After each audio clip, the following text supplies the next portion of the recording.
Okay, this is lecture 3 in the short course on solid shape. So let me remind you where we are. We have objects that have surfaces, and we're studying the geometry of their surfaces as well as the geometry of space curves. Let's talk about the surfaces. We've said that at every point on the surface there is a tangent plane, and normal to it there is a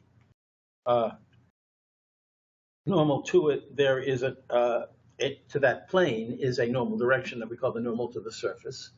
And then there are two other vectors that can form a frame, one of which could be the walking direction and the other orthogonal to it in the tangent plane. Or if we're really clever, we rotate that so that the basis of this is the pure nosedive directions, the directions where the normal falls either forward or backward in the walking direction for each of those two, and those are called the principal directions. Okay, and now we can write any vector in the tangent plane, any other walking direction in the tangent plane, as a linear combination of these two principal directions. Okay, and on the screen you'll see in the left picture, without the markings on it, the 293, an ellipsoid. An ellipsoid has a cross section that is an ellipse in each of three orthogonal directions. Right? It's an ellipse in this direction, it's an ellipse in that direction. There's an ellipse around there. And the principal directions form themselves into integral curves. That is to say, if at any given point you start at that point and you walk just a little distance epsilon in that direction, and of course there are two principal directions, pick one of them, then you can say at that point what is the hardly changed principal direction, and walk in that and successively do that, and you will get these curves on the surface that are called the integral curves of principal direction. Okay, and there's one at every point, not just at the grid of points that are marked there, but for visualization purposes, we're looking at it as a wireframe. Okay, so far that's more or less stuff that we did in the first lecture. Last lecture, we started talking about the idea that instead of just having vectors, we're going to have measuring devices, and the measuring devices are going to be called one-forms, and they're going to measure vectors. Okay, and we said that in any particular frame, F1, F2, F3, which is a frame, that is to say, three orthonormal vectors with the right-handed rule. If V is got coordinates V1, V2, V3, that is to say, V with an arrow on it is V1, F1 plus V2, F2 plus V3, F3. Then in Euclidean space, it's supposed to be an A and not an I. In Euclidean space, the corresponding one-form frame is sharp F1, sharp F2, and sharp F3, which are just measuring devices, unit spacing along the F1 direction, unit spacing planes in the F2 direction, and unit spacing planes in the F3 direction. And you can show that if you can write sharp V, which is a one form, in coordinates, that is to say, as linear multiples of sharp F1, sharp F2, and sharp F3. And when you do that, you'll get exactly the same multiples. You'll get these linear measuring devices get weighted by the same numbers when you do the sharp of them as the vectors did in their corresponding frame. But last time we said that was all fine in Euclidean space, where measurements in the x direction, the y direction, and the z direction, all if they're the same number of millimeters, have the same size, if you will. But on surfaces, But we don't want that to be the case necessarily, because if say you're talking about distance, a little distance along a principal direction here, or along any particular walking direction, yeah. Yeah, we cannot see the mouse on this screen. I think there's two screens, so you need to move the mouse like here. But the mouse is on this screen, but not this screen. Okay, fine. Sorry. Okay, fine. So what I'm saying is distance along here and distance along here are going to be not necessarily in the same units because of the curvature of the surface. Okay, and so you've got to account for that with a new measurement system. And we were talking about the idea of a new measurement system called Riemannian, which instead of having the inner product between u and v, which is used both to define length squared, u dash u is the definition of length squared, u comma u, and u comma v divided by their respective lengths is used to define our notion of angle in this new system. And that whole thing was going to be produced by taking the inner product not of u with v, but u with sharp v. And sharp v was going to be, in this new system, sharp v was going to be sharp v, the tuple, v1, v2, 3, was going to be g times v tuple, okay? Where g is a matrix which is n by n in n dimensions, that is to say 3 by 3 in our system here of 3D, with 3 orthogonal eigenvectors, W1, W3, and 3 real eigenvalues, lambda 1, lambda 2, lambda 3, because G is a positive definite matrix, and positive definite matrices have those as their eigenvectors and have real eigenvectors and eigenvalues, okay? And so I want to put some geometric understanding on that.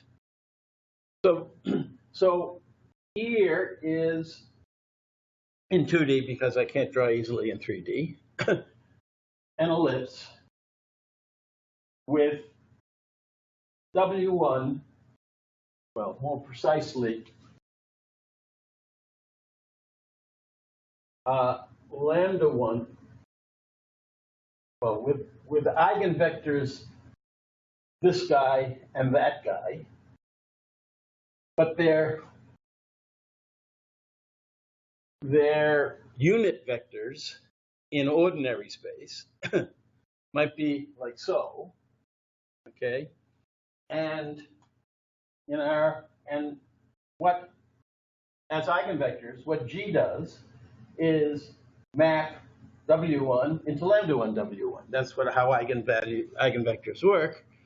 And this guy, if this guy was length 1 in Euclidean space, this guy's length this guy is lambda 1.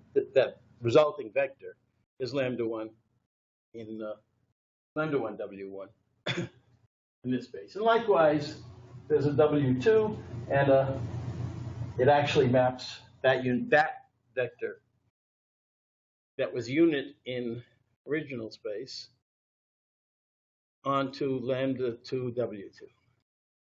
Okay? So, fine. So now, let's talk about how this guy measures the length of WI. Okay, so by definition, if U and V are WI, then you're going to get WI transpose GV.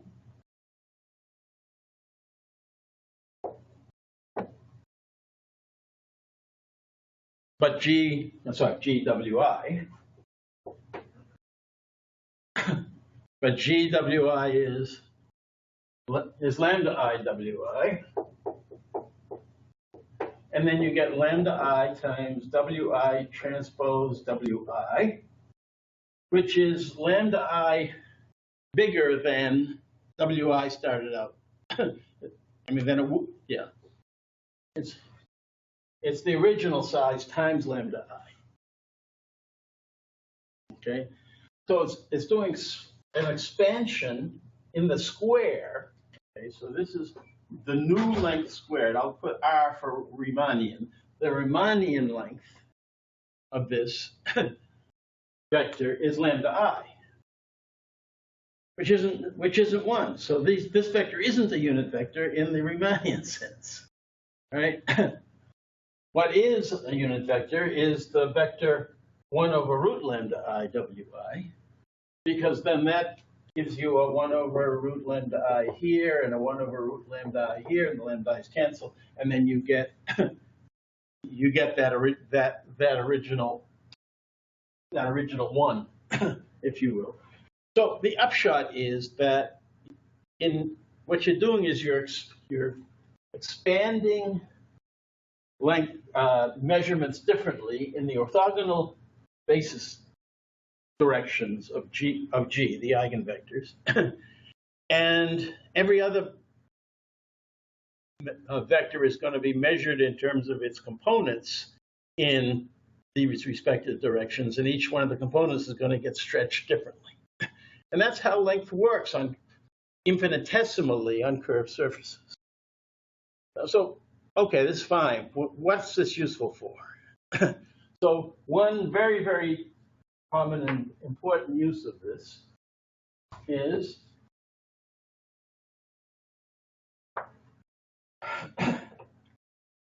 to measure local distances under parameterization. What do I mean? Okay, so you're, I hope, all familiar with the idea that you can represent a surface in parametric form in terms of two variables that I'll call u and v, not the same u and v's that we've been talking about there. And we have three scalar functions, x of u of v, y of u of v, and z of u of v, that gives us a point in x, y, z space. So for every point in u of v space, there's a corresponding point on the surface, right? So we have a flat space here, uv, well, or a spherical space uv, which has a tangent plane at a particular uv that is a flat space. And we have a map from that tangent plane locally to a point on the surface here. Okay? So strictly speaking, this mapping is a spherical mapping, but as I said, you can locally consider it a linear mapping because you can think of it as a mapping from the tangent line. So let's consider this this origin point to map onto a particular point on our surface. Okay, so it is already at UV. Okay, and now I've got this surface, and on this surface, curved surface that it maps to, UV maps onto this point x of UV, which is x of UV, y of UV, z of UV, right? And now we're interested in the issue of, okay, what if I have, what if I move off by some vector from there, infinitesimally, if you will, delta u, delta v in the parameter space. And the question is, how long is that vector? Not here, but what happens is this new point maps onto this new point, and we want to know what the distance along the surface is corresponding to that vector with its ordinary Euclidean distance here. This UV parameter space is a perfectly nice Euclidean space, but depending on the direction of the vector, you're going to get different measurements. Right? The same vector the same length vector, but in a different direction, is going to give different distances up here. And so we've got to have a way to measure distances here as weighted sums or somehow related to the vectors that we have over here. And that's what the metric tensor gives us. And I will tell you without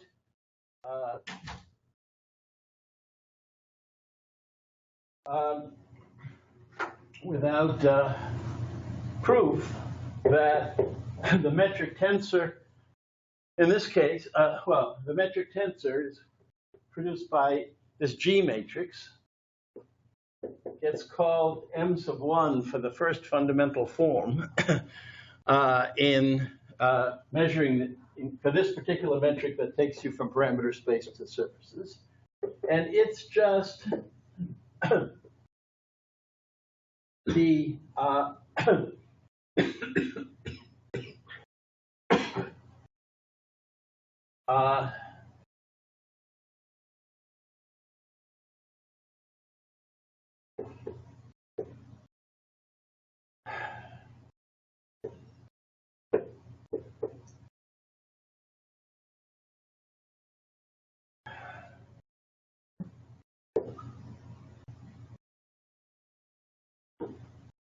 get it right. Okay, this in 2D, it's XU, XU, XV, XV. That's a dot product. XU, XV, XV, XU, but that dot product is the same. It's a this metric tensor is that diagonal matrix in 2D. Okay? So where subscript means partial derivative. So you take the partial derivative of this thing with respect to u, and you get a 3-tuple. You take the partial derivative with respect to v, and you get a 3-tuple. You take the dot product between that, and you get this term, or you take the two 3-tuples together. Okay, so there's an example of a use of a metric tensor. It allows you to take distances here, in terms of here, and essentially what you're doing is you're saying, what's the distance map, the distance expansion along this direction? What's the distance expansion along that direction? I want to combine it into any other direction. It's going to be a linear combination of the distance expansions of those two, and everything works out. Okay, so there's an example of why you might want a metric tensor. It allows you to move around in the parameter space, but measure measure lengths in this, and also angles, right? If I now have two vectors that I want to move along, and I want to know the angle between them, well, it's not the angle between them in the UV plane, it's the angle between their images up on the surface. And that angle isn't the same, okay? And we're going to be able to get that angle by taking, if this is if this is W1 and this is W2, then we're going to get W1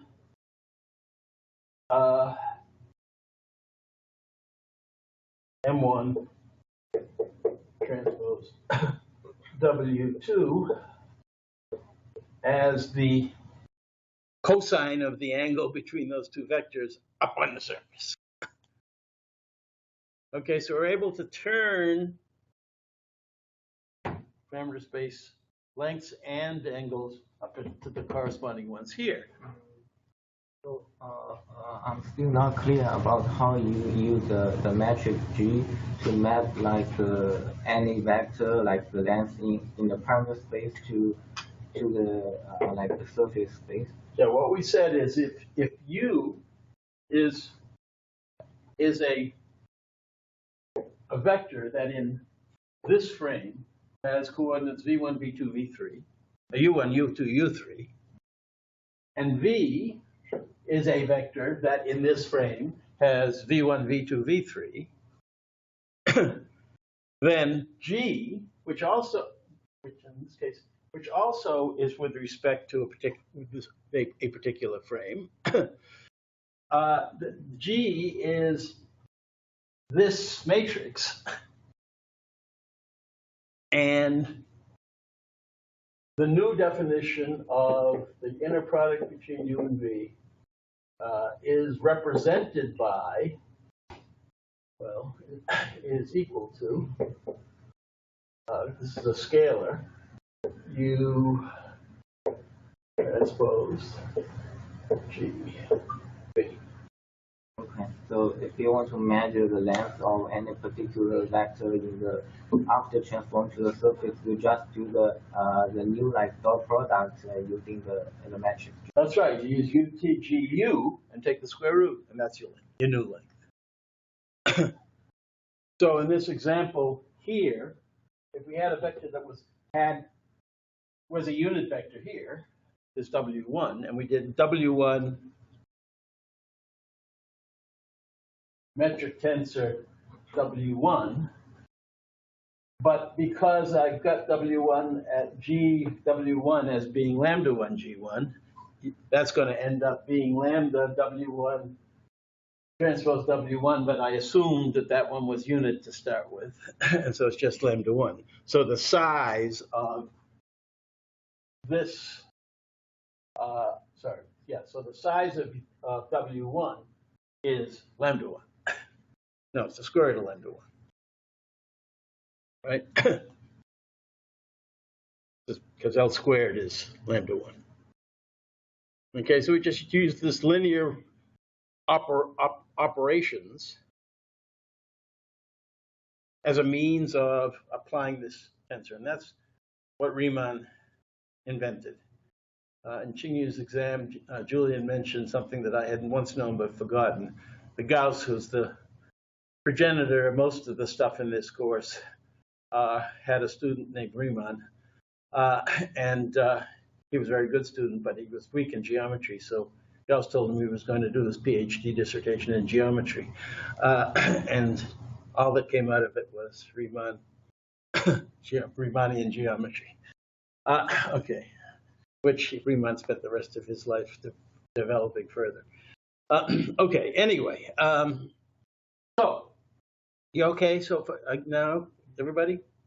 Okay, so let's, having gotten this business out of the way, this metric tensor business out of the way, let's come back to our problem of thinking about what the normal does. Okay? So, I remind you that we had this M2 thing, which said how, for any given walking direction, the normal swung. And so M2 was a function of the particular frame that we were using. Okay? So I'm going to call this frame F. So it has a different form in every, different representation in any F. But basically the idea was that M2 applied to a walking direction V now. Well, more precisely. The operator 2 on the walking direction V gives us delta n when you walk in direction V. It gives you the rate of the swing of the normal, which is also, so this guy is also a vector in the tangent plane, right?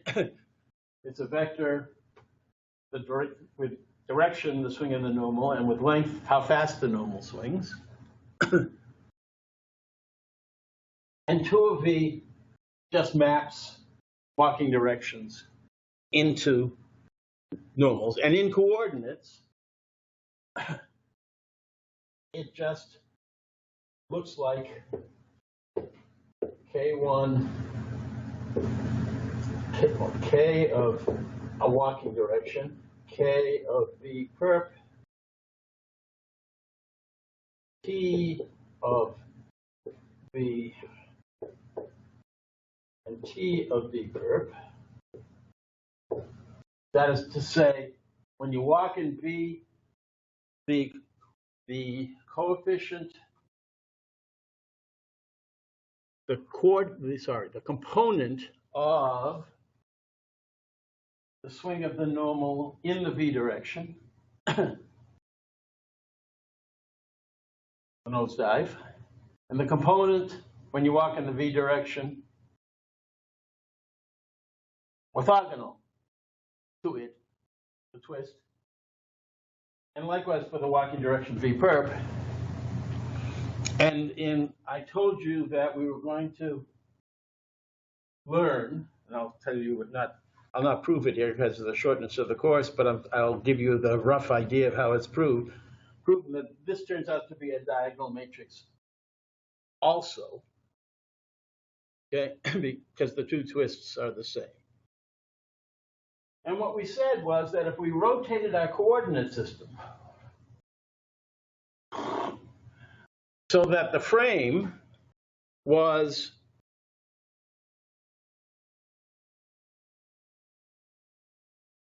so the walking directions were going to be the frame directions.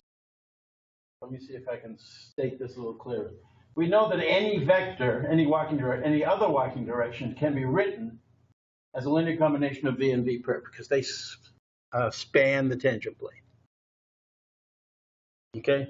And in particular, if we consider the basis where this is a principal direction, a direction of pure nosedive, that simply corresponds to taking a rotated coordinate system so that we have the two principal directions as our basis directions. So we have P1 and P. We can talk about K of P1, T of P1,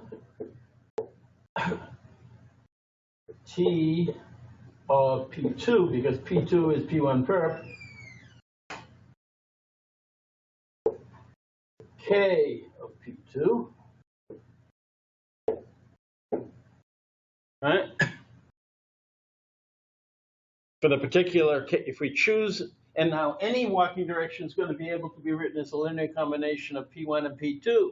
That's a natural coordinate system here, because the rotation results in, since these twists are zero for both principal directions, that's just K of P1, K of P2, 0, 0.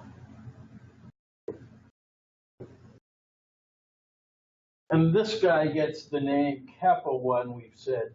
This guy gets the name kappa 2, the two principal curvatures, the rate of nosedives in the principal directions. And because this rotation of the coordinates doesn't change the determinant and the trace, we now know that kappa 1, kappa 2 is constant independent of what coordinate system, the determinant of this thing, which in this case is simply kappa 1, kappa 2. The determinant is the same whatever coordinate system we use. And likewise, kappa 1 plus kappa 2, which is the trace, is the same, independent of what coordinate system we use. Now, let me say that another way. Kappa 1, kappa 2, which is equal to the determinant of M2, no matter what coordinate system we have. So the determinant of this and the determinant of this are the same. And they'll both be equal to kappa 1, kappa 2, because that is the determinant here. And this is the trace of M2, no matter what coordinate system we use. But the trace of M2 in this coordinate system is simply kappa 1 plus kappa 2. Trace is the sum of the diagonal elements, right? So the sum of the diagonal elements. The sum, what we've proven, is that the sum of the two principal curvatures is always the same, no matter what coordinate system pair you use. Okay, so fine. These guys get special names. this guy gets called capital K, which is the principal curvature. And I told you a while back what principal curvature was. It was the nice generalization of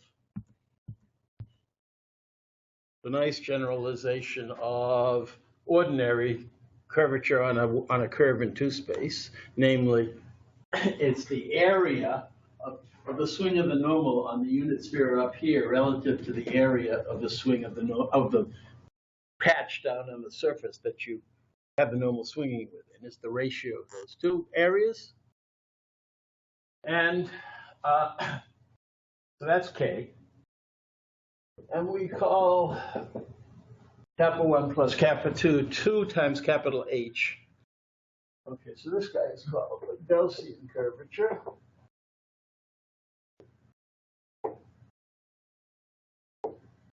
And H, which is the mean of kappa 1 plus kappa 2, but it's the mean of the two Ks, whichever direction you choose, because the traces. So it turns out to be the mean over all possible coordinate systems, all possible walking direction, the mean of the nosedive. So H is the mean of the mean nosedive, and it's called the mean curvature. I mean, the mean of the nosedive amount, the angle, assigned value, right? Okay, so this guy H is called the mean curvature, and K is called the Gaussian curvature. And we're going to see that K especially provides us a great deal of information, and H provides us some too. And we're going to be worried about this problem of finding principal directions, for example, because they're such a natural coordinate system and principal curvatures on a curved surface. And we're going to be worried about doing that for parameterized surfaces. What's the other kind of surface representation that you guys are most used to? Distance image?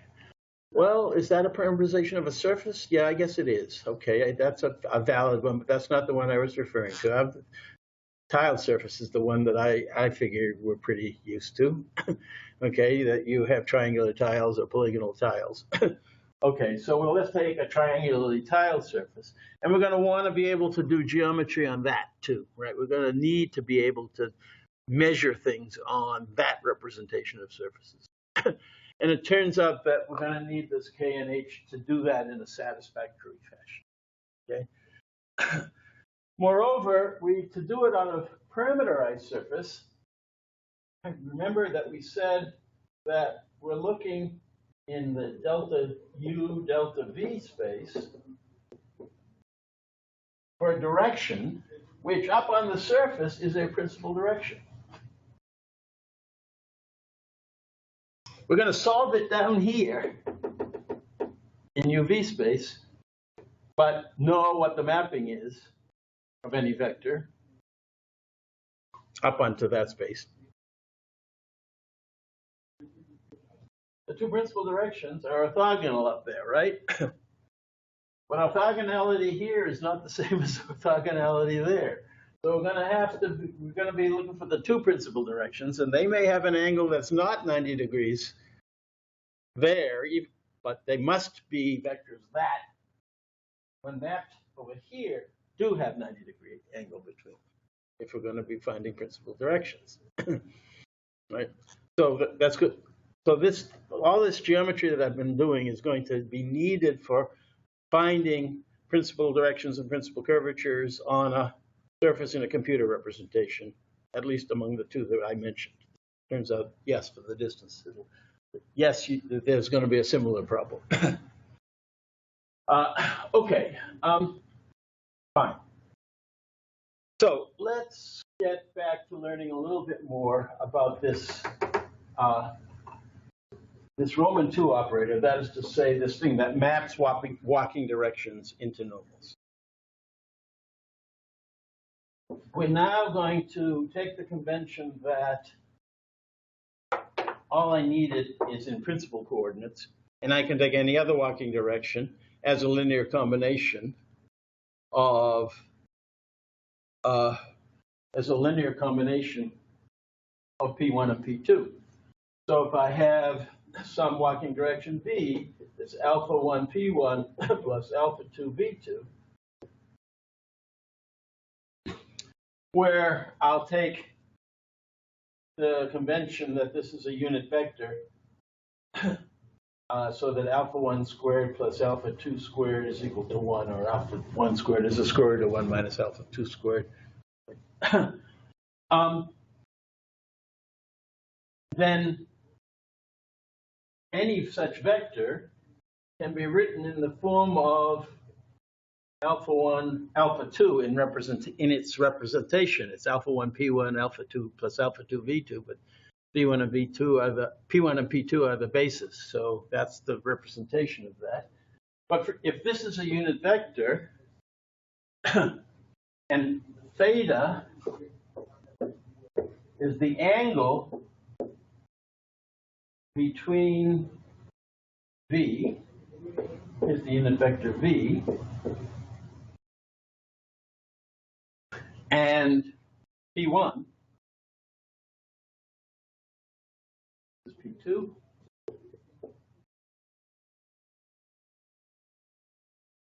What is this unit vector value?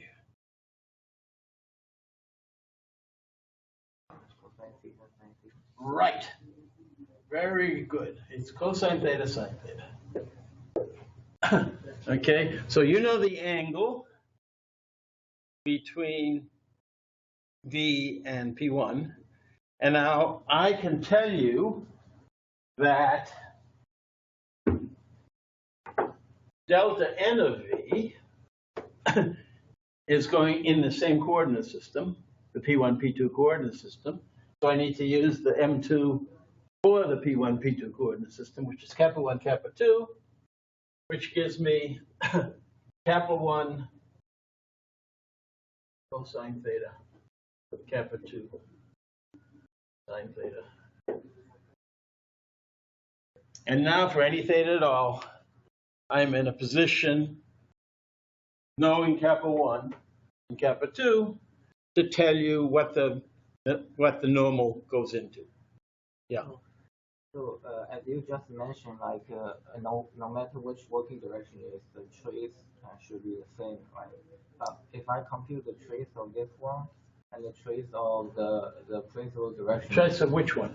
Of the direction which That's not traces apply to matrices, not to vectors. The trace operator is an operator on n by n matrices. Okay. Yeah. Okay, and if you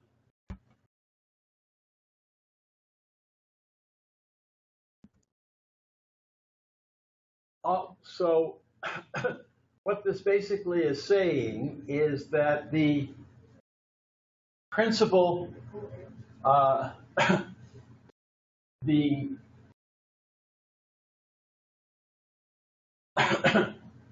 length of the component in the x direction, in the f1 direction, is going to go like a sinusoid, and the length of the component, I mean not the length, the value of the component in the f2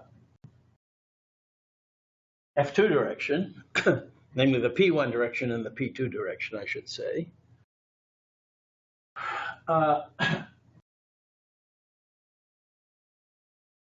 No, I'm not saying that again. Sorry. The length of the component when you walk in the theta direction, the component of that in the P1 direction is going to be this. And the component of the normal in this is going to be this. And this is going to be a vector of length, what? Well, okay. It's going to have a vector of some length, k1 squared cosine squared plus k2 cosine sine squared to the half. And it's going to be a vector in direction k1 cosine theta kappa 2 sine theta. And both of those are sinusoids. And these curves, these sinusoidal curves, which I'm not going to go into in detail, but they're both sinusoids, show the twist and the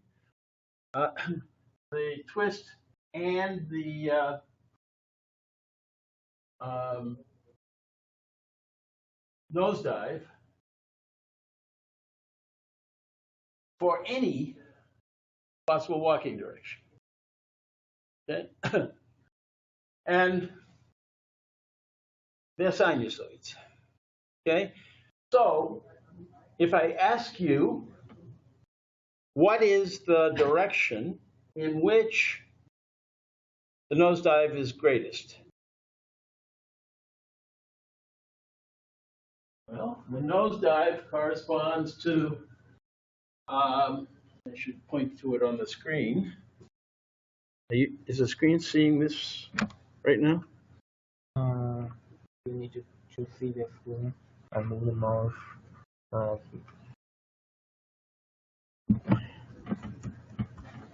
Okay, like you need to check that screen. Yeah, I want to be able to move the mouse on that screen. Yeah, so this screen is actually the extension of this screen. So you cannot see the screen on here. Okay, well that's unfortunate. Okay, so let me say it in words. Look at the curve for the nosedive. Okay, which is the k of theta curve, which is red. Okay, the k of theta curve is maximum at what angles? The theta is along the axis. From like principal direction. Mm-hmm. It's at 0 and at pi. And it's the same value at 0 pi. And at both of those values, the twist is 0, which is to say, I get the same value of nosedive. Well, because of the cyclic nature of this, I get the same value of nosedive if I walk in any direction or the exact reverse direction. Okay? And in particular, the biggest possible value I get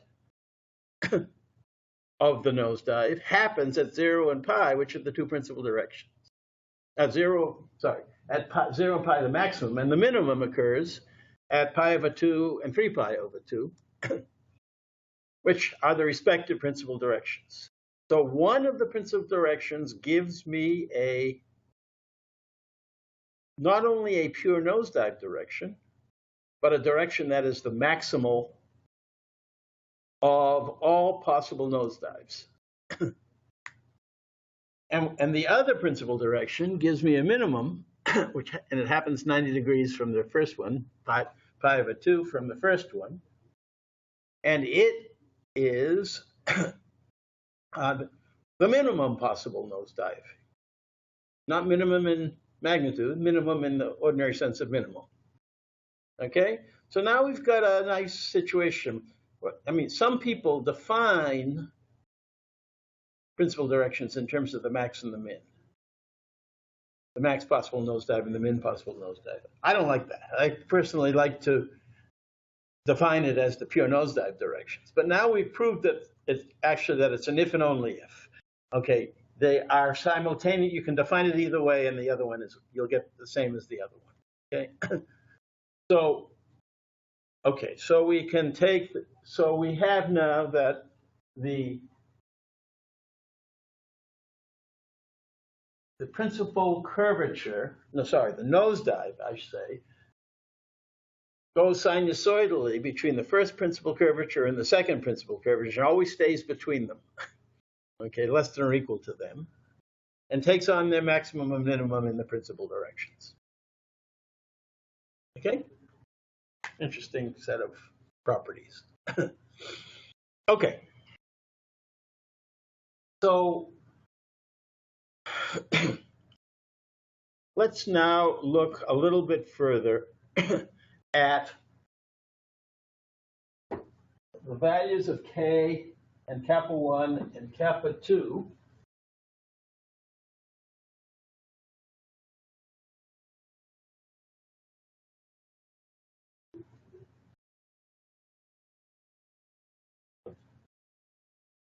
K, kappa 1 and kappa 2. So kappa 1 can be, okay, so we're going to take the convention that kappa 1 is greater or equal to kappa 2. Okay, it's the larger of the first principal direction is the larger of the two principal curvatures, one with the larger of two principal curvatures. So kappa 1 can be greater than 0, equal 0, or less than 0. Right? And in each of these cases, let's look at kappa 1, kappa 2, if this guy's greater than or equal to 0, it can be greater than 0, equal 0, or less than 0. If this guy's equal to 0, assuming kappa 1 is not equal to kappa 2, well, it might be equal to kappa 2, so it can be equal to 0 or less than 0, but not greater than 0. And if kappa 1 is less than 0, then kappa 2 can only be less than 0. Right?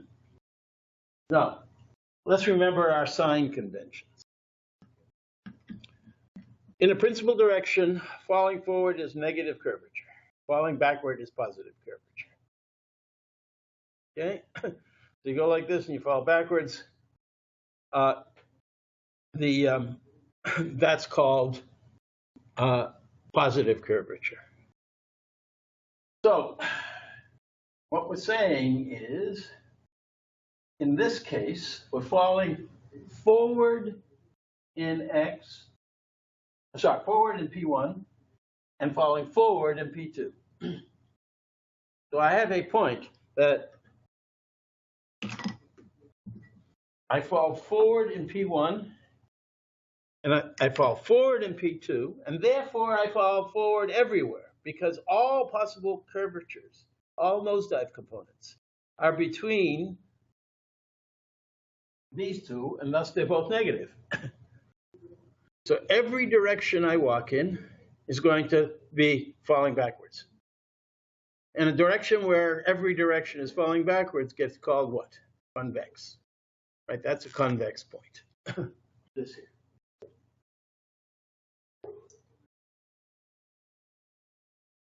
Okay? And what about K? K here is going to be the product of negatives. So K is going to be positive. Right? Now let's consider this case. Now you fall backwards in all directions. The nosedive is, no, I said that wrong. You fall forward in both directions because they're both negative. Did I say that right? No, I had it backwards. They're both positive, so you fall forward. And that's right. They're both positive, so I fall backwards in both directions. And when I fall backwards in both directions, in every direction, the component, and in particular principal components, that's concave. Right? The surface viewed from the outside is concave.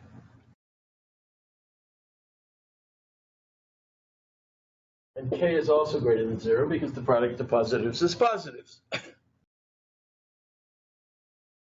The other possibility is this one.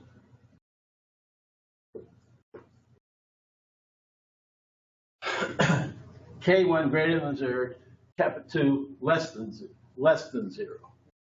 So now in some directions, I fall forward. In other directions, I fall backwards. And this sinusoidal red curve as in the particular picture that we have on the screen, has its maximum in a positive place with a positive kappa 1, its minimum in a negative place, kappa 2, and it ranges between that positive kappa 1 and that negative kappa 2. And kappa 1, kappa 2 is less than 0. And this situation is a situation in a furrow, such as I have here. Okay, so I have here actually a more complicated thing than a furrow. I have a furrow, and the furrow has a hump in it. But let's talk about the furrow itself. I'll be off here somewhere. And the point is, when I walk along this way, I'm falling forward, which is negative curvature. But when I go along this way, it's the concave behavior. That is to say, with regard to that principal walking direction, I'm falling backwards.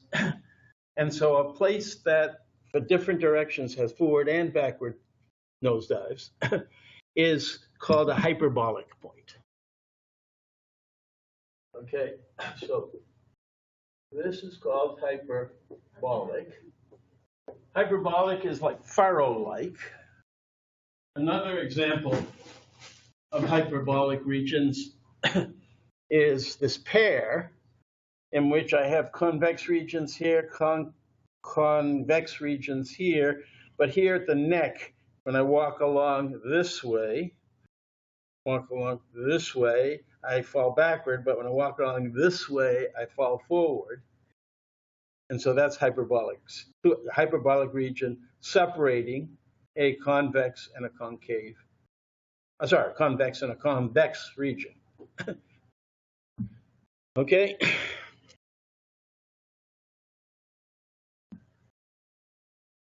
Okay, fine. So now we have a name for the two k greater than 0 cases. K greater than 0, which is to say convex or concave. It's the name elliptic. We'll see something that is an ellipse in that case, but at the moment it's not clear why it should be called elliptic. Okay? And the k less than 0 case we've already named, it's called hyperbolic. A point is hyperbolic. And k is going to move continuously, capital K is going to move continuously across this as I move around the surface. And so to get from positive to negative, it's going to have to cross a 0. Right? So we're going to have the k equals 0 case. And we're going to study that now. First of all, it has a name. It's called, the point that has that property is called a parabolic point. Okay. Again, there's a parabola around somewhere hidden in the bushes, but I'm not going to tell you where right now.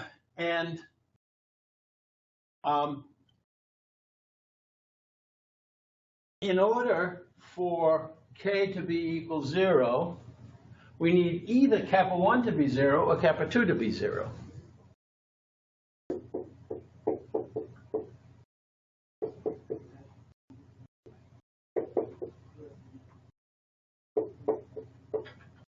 So I'm going to claim that's not only or, that's exclusive or. Why? Because if both are there, this is not used. It's not generic. It is smooth. It's not generic. We talked the first time about that we're only going to study generic situations that when you perturb things smoothly at random, the property stays. And that's not true here. You perturb a flat place, and 100% of the perturbations, but not all. You understand the difference between 100% and all. In 100% of the perturbations, there'll no longer be a flat point anywhere near. Okay, so flat points are not generic, and so we never don't have to study the equal case. And so it really is either kappa 1 equals 0 or kappa 2 equals 0. Okay? And so what we're going to end up with is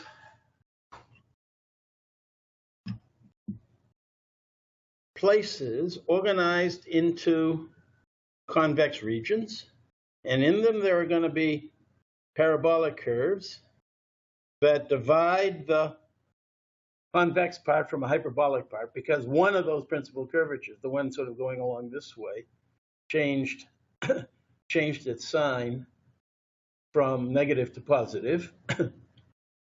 And then we come to this hump. Wait a second, that hump is, again, elliptic again. It's convex. But it was negative here, so it has to cross zero again. It turns out the same principal curvature along the same integral curve of principal curvature goes back from being, it was negative, it now was positive, and now it crosses again and becomes negative. And it comes to this hump. And we're going to end up with two parabolic curves, the places of crossing, one separating the convex from the furrow, the other separating the hump from the furrow. Okay? And